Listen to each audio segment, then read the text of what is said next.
Hi, students. Welcome to another episode of Women of FHSS. Today we have with us visiting Emily White, who is currently studying for a degree in European Studies, and we were connected through one of our history professors. So we're really excited to have you, Emily. Oh, thank you, Lindsay. I'm really excited to be here. So before we get started, I was hoping you could tell us a little bit about who you are. Yeah, so like you said, my name is Emily White. I live here locally in Mapleton, Utah, and I am what's considered a non-traditional student here on campus. So that's just a really polite way of saying old. And I came back to finish my degree later after pursuing some other opportunities. So for me, um, after serving a mission and coming home, I got married and my husband and I got pregnant and I withdrew out of school to give birth to our first child and also to move our small family to Austin, Texas, so that my husband could get his MBA. I'd always planned on staying home with our kids during their formative years. It came a little sooner than we anticipated, but children are a blessing. And so I spent 12 delightful but very challenging years as a stay-at-home mom. And then once I got all three of our kids in public school full time, I had some time during the day, and I knew I could use those hours to pursue the rest of my bachelor's degree, which was just 3 semesters. Really doable. Um, and so I enrolled back in BYU, and I have just had a phenomenal experience, and I've loved being back at school. We're so glad that you are back at school. I had the opportunity to chat with Emily and some other women in our college just about how that dynamic has been. And so we'll probably talk a little bit more about that later. But in the meantime, can you tell us a little bit about your faith and how your faith has played an active role in your decisions? I would love to talk about that because that's one of the things I love about BYU is that we can combine faith and religion and learning and knowledge. One of the things that really stuck with me is President Russell M. Nelson's quote that education is the difference between wishing you could help other people and being able to help them. And that's something I really passionately believe in. Not that we can't serve people in other ways, but that gaining an education and gaining those experiences empower us to be able to serve in a higher way and in a more elevated way. And so that was one thing that really resonated with me. The other faith building and promoting experience I had was during general conference. I would have to look up her name again, but one of the women spoke about divine discontent. And the first year all of my children were in school full time, I really experienced that divine discontent. I had a blast. Being a stay-at-home mom with no children at home is really fun. I read this is no exaggeration when I say I read over 170 novels. I worked on my hobbies. I went to the rec center with my friends and we went shopping and went to lunch. We had such a good time. But there was always this feeling and this prompting that there was something more I should be doing. And there was more that I could be doing with my time. And so that divine discontent really pushed me. And at the same time, the church was also pushing these self-reliance courses. And the courses talked about 3 or 4 things, getting out of debt, getting an education, getting your food storage, and starting your own business. And when my husband and I went through those self-reliance courses, we looked at it and we could go check, check, check all the boxes except for one. We had finished his education and not mine. And so all of that combined, and we just looked around and we thought, we can do this. We can ask this of ourselves and we can put ourselves out there and make this happen. That's amazing.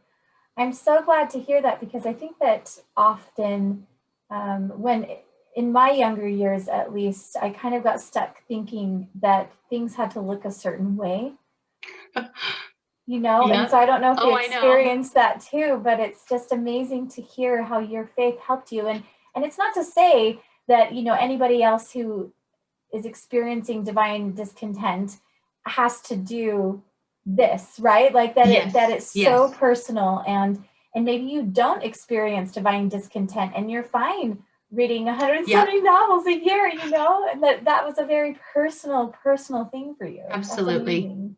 Absolutely. And it definitely was something where we just had to decide for us as a family, us as a couple, and our relationship with God, what was right for us. Because growing up, I was taught that there is a right way and there is a right way to do things. And when I didn't fit that mold, and there are a lot of ways I haven't fit that mold, I experienced a lot of embarrassment and a lot of shame. And I spent a lot of years beating myself up about that and talking myself down in my own mind that I was just a dumpy stay-at-home mom, or I was too stupid to do these things, or I just could never make it. And I finally had to stop telling myself those things and stop allowing myself to believe that about myself. And it took a lot of faith, and it took a lot of mental course correction to get to the point where I could be okay being a non-traditional person and just following the path God laid out for me, and learning to love and appreciate that path.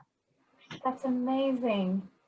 So as you kind of returned to school, what skills did you bring? It sounds to me like this has been a large process for you of like wrapping your mind around this. Yes. and thinking about what does this look like now for me being a 30 plus returning student. So what skills do you bring to school as a non-traditional student?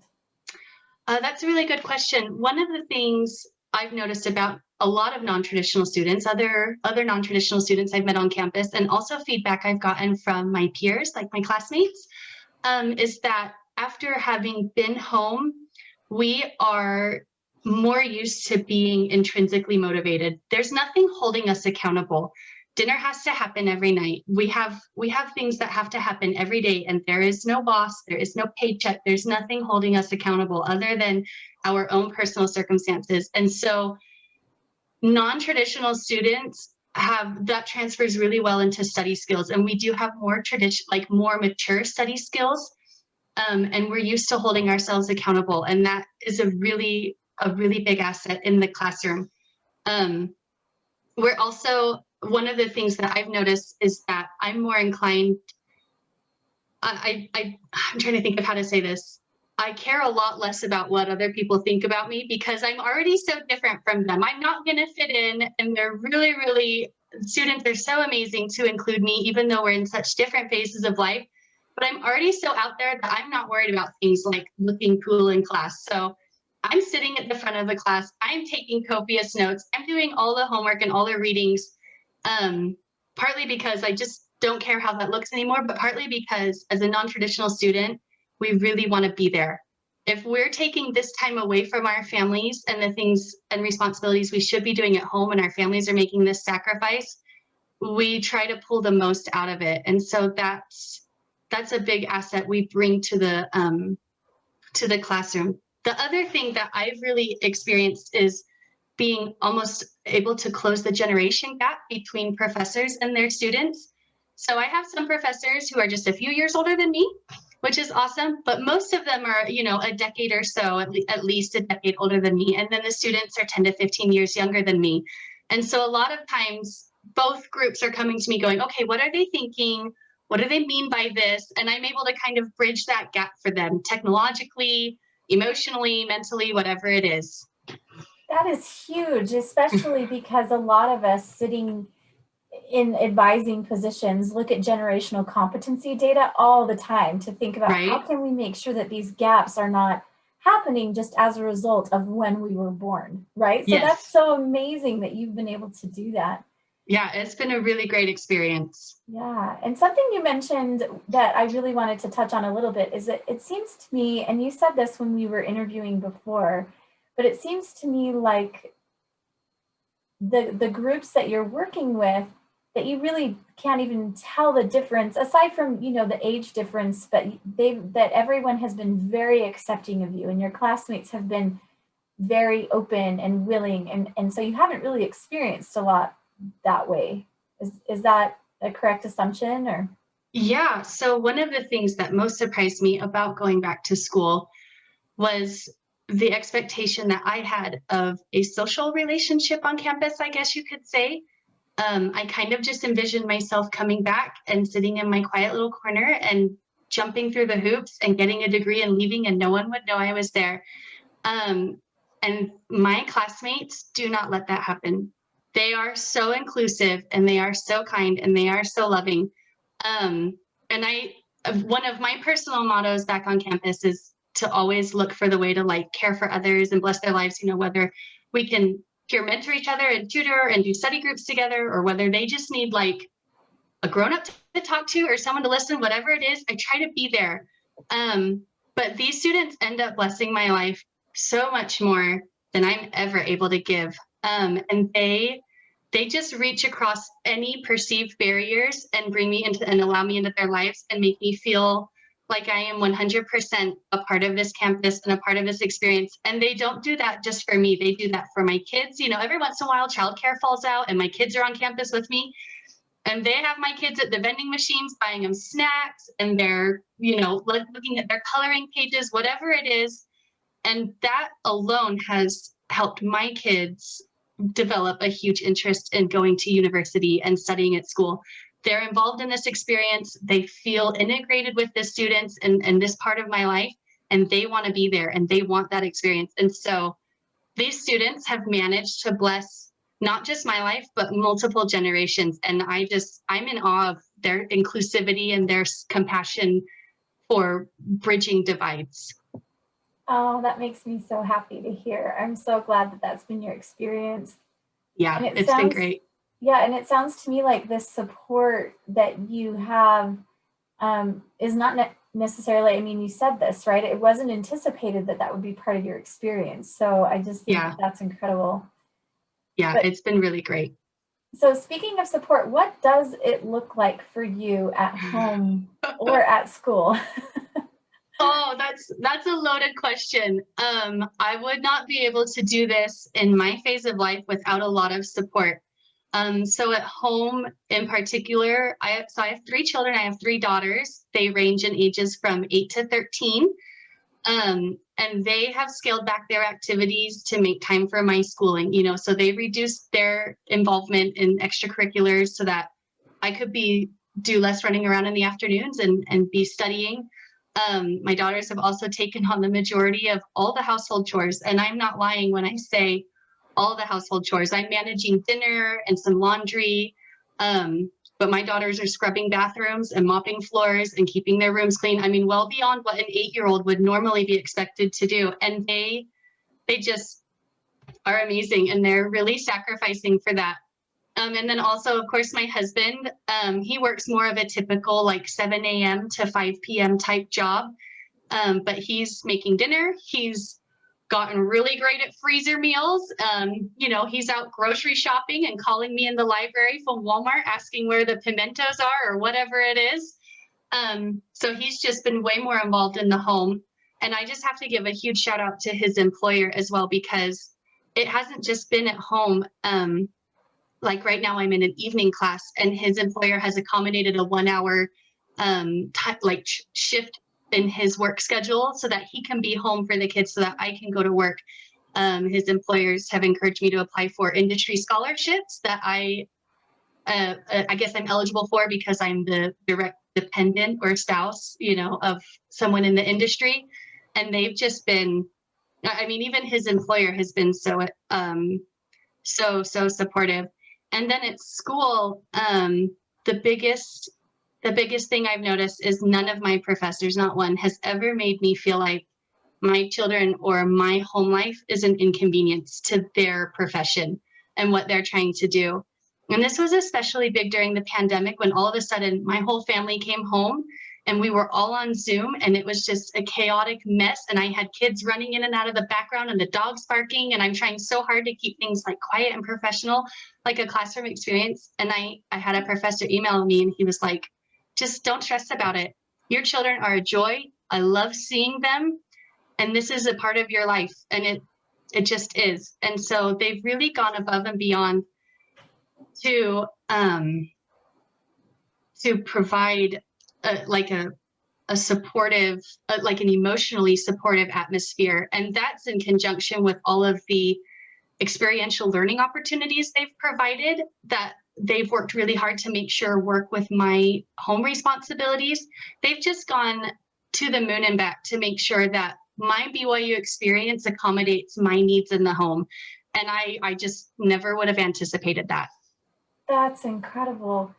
Did Yeah, you it's been feel, incredible. yeah, did you feel like you had to pray for these things, or did you feel, was this another one of those faith-provoking experiences where things just kind of lined up for you? Or did you find that some of those things were really challenging? Like, what was your prep work, I guess, for all those things? Sure. Because it sounds amazing. I'm sitting here as a single mom saying, oh my gosh, like things just worked out for her, and that's incredible.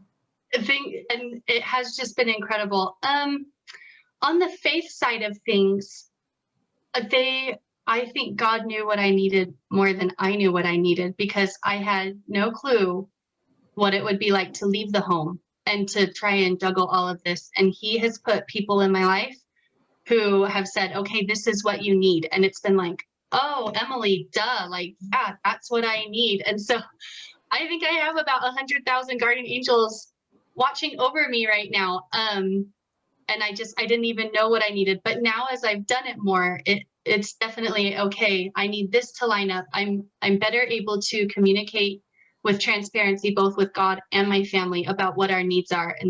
And I think that's super important, that I can communicate clearly with my children and husband, okay, these are my needs this week, but also with God, like, this is specifically the help I need. And the help comes in a lot of different forms. It doesn't always look like exactly what it should, but there have just been 100 miracles, small miracles every day, all along the way, that have made this experience work. Wow. And it sounds like you haven't had to settle, you know? Yeah. You haven't had to settle. And I say that, my mind is going a million miles an hour in total different directions. But one of the Right. things I think that we don't do so well is advocate for our needs with Heavenly Father. Like, this is the specific need. I don't know how this is going to look, but this is Yeah. what I need. And then when it appears, it's like, I never would have thought of that for myself ever, but this totally Absolutely. works, Absolutely. One of the things I've noticed is, when I came to school as a European studies major, everybody's question is, well, what are you going to do with that? Oh, thanks for the vote of confidence. And to be honest, when I came back to school, I had no idea. I just knew I had this big, audacious goal that I had been playing the long game on for a long time, like 18 years, and I wanted to achieve it. And then it was in the back of my mind, if people ask that, it was like, I'll figure that out on the back end. And I think along the way, Heavenly Father's been going, no, we can kind of figure that out right now, honey. Like, you can try some different things. And I just have to be so grateful to all the people who have like held my hand through this process and taught me what resources are available at the university, so I don't have to figure it out on the back end. I can trial things now. What are some things you're trialing? Okay, so I've just had some awesome experiences. I have gotten to try internships. I've done a couple of internships on campus and then remotely off campus. And then I have worked as a teacher's assistant, which was just so much fun. I adored interacting with more students, and being able to help them in that different way and being more involved in their studies. I'm working right now as a research assistant, which is for the history department. And those are all just experiential learning opportunities. And the professors have mentored me and really just kind of held my hand along the way and been like, okay, these are the skill sets for this type of career. Think about it. Aptitude, interest, where do you fall on this spectrum? And I've been able to go through and say, okay, that career, probably not. This type of career, yes, I'm super interested. This one, high aptitude, low interest. And it's really helped me figure out like where I'm at without having to commit to some type of big job. Wow. How incredible that that's happening right now. Did you have experiences like that when you were first going to school? Like, what were some things that you wish you would have known before you kind of maybe know now? Oh, that's a big question. Lindsay, I did everything wrong when I first went to school. I was a terrible college student, and not terrible as in like a terrible student.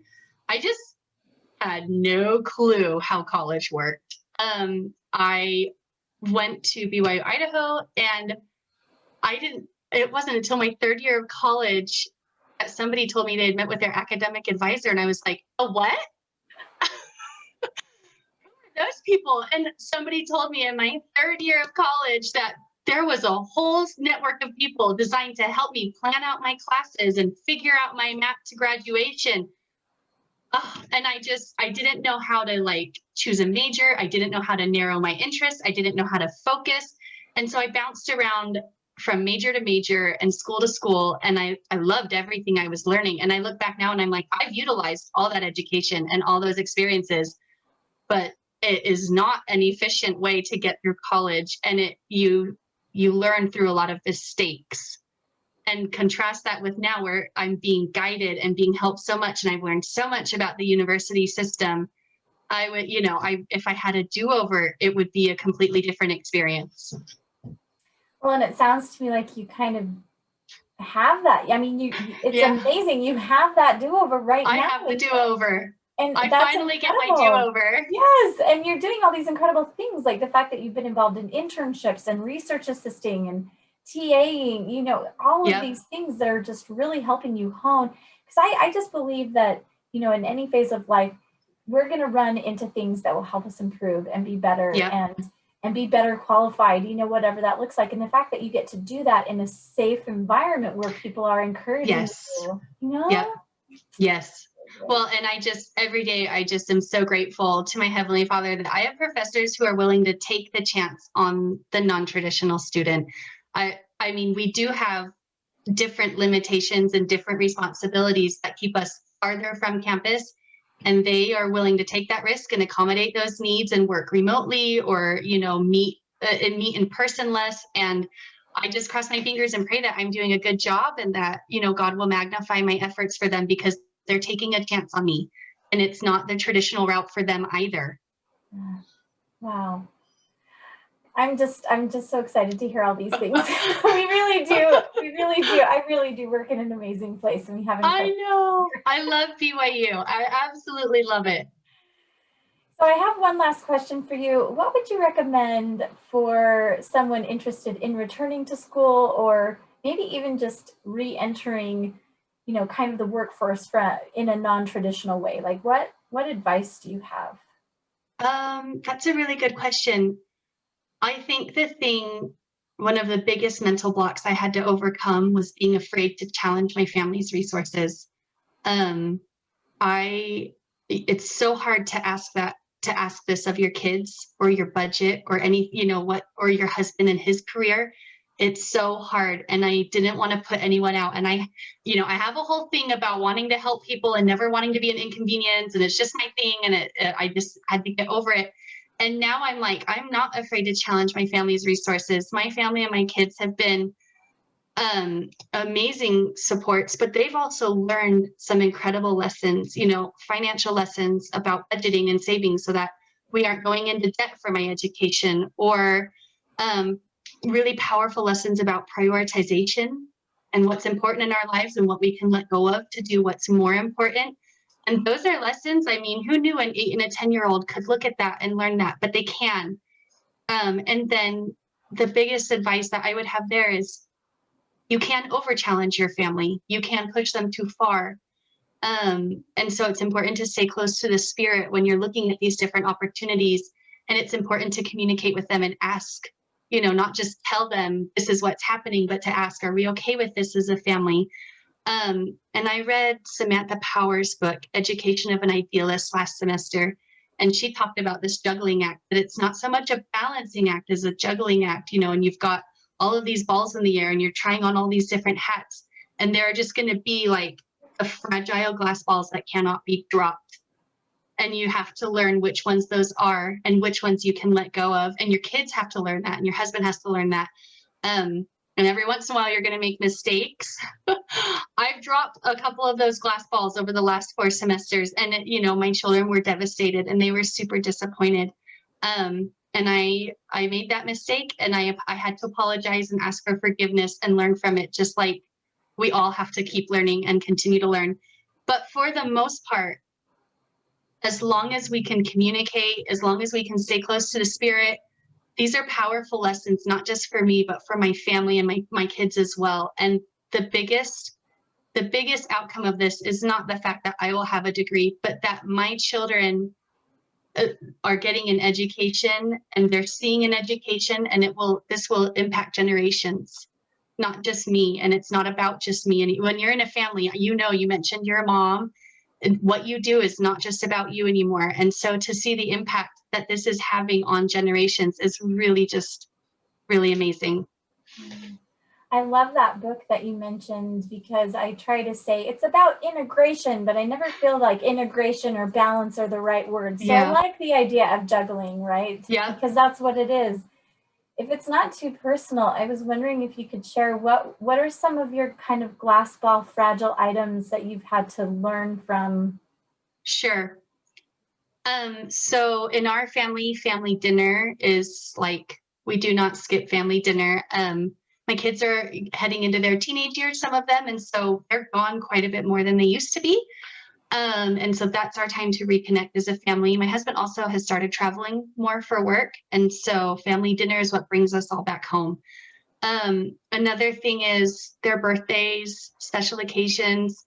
I don't take any work on those times. 2 of my 3 children's birthdays fall during a semester, and so, or kind of like right around finals. And so I push myself to work ahead so that I can take that day and really be present. Holidays, that kind of stuff. And then the other ones are school recitals, dance recitals, things where they are sharing their accomplishments, I guess you could say, if we're going to skinny this down. The times and places they want to share their accomplishments and what's important to them are the glass balls that can't be dropped. And then I just have to mention Sabbath day worship. I'm sure you know, Lindsay, like work and school and all the things could take over your life, and you could spend 24/7 just doing everything. But taking that one day a week to be mom and to be a member of that church or this church, and to worship our Heavenly Father with my children and just kind of recenter our focus has been really, really powerful. And as long as we kind of keep those glass balls in the air, then we do a better job with the give and take. That's awesome. Thank you so much for sharing that. No problem. Well, Emily, as we wrap up, I just wanted to ask one more time, is there anything that you feel would empower our women students to pursue whatever they choose post-graduation, whether it's fulfilling grad school, stay-at-home opportunities, part-time, full-time? Oh, and this is such a good topic, and I could talk about this forever. I think the important thing is to remember that there are correct principles, but not a correct path. There are things that should be important and are important, but they don't have to look the same. And that was the trap I fell into for so many years, is that there was just one right way, one box I could fit in. And I didn't fit very well into that box. And so now for me personally, I look at it less as right and wrong and more as give and take. Okay, if we want to do these things, what's the trade-off? What's where are the pros and cons? And are we okay with this according to the correct principles we apply in our lives? And then from there, the decisions, they make a lot more sense. That's amazing. And I hope that you're talking with everybody about that, because I think that that's such a good reminder, because it's going to look different for everybody. Yep. It's so personal, and it's so much a part of what growth and agency and all of these things look like. So I'm so glad that you mentioned that. Well, Emily, thank you so much for your time. This has been such a pleasure. And I'm glad that we were able to borrow you from another college so that we could get out this really, really important message. So thank you. I've really enjoyed this. Thank you.